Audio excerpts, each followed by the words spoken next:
100 से जायद आलमी इमदादी तंजीमों ने गजा में कहत की सूरत हाल को संगीन करार दे दिया।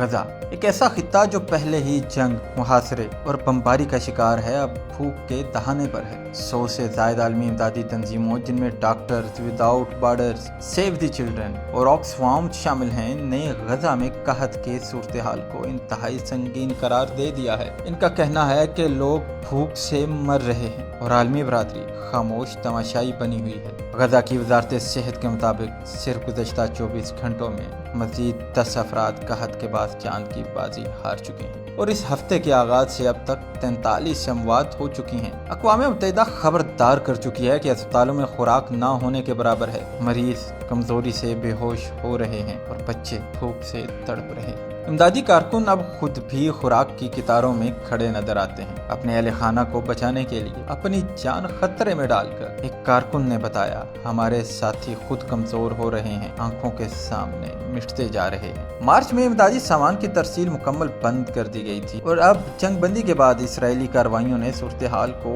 और ज्यादा खौफनाक बना दिया है। बच्चों की हालत इस कदर खराब है कि वो अपने वालिदैन से कहते हैं, हम जन्नत जाना चाहते हैं, कम से कम वहाँ खाना तो मिलेगा। अब वक्त आ चुका है कि दुनिया खामोश ना रहे, क्योंकि गजा के लोग जिंदा रहने के हक के लिए भीख मांग रहे हैं।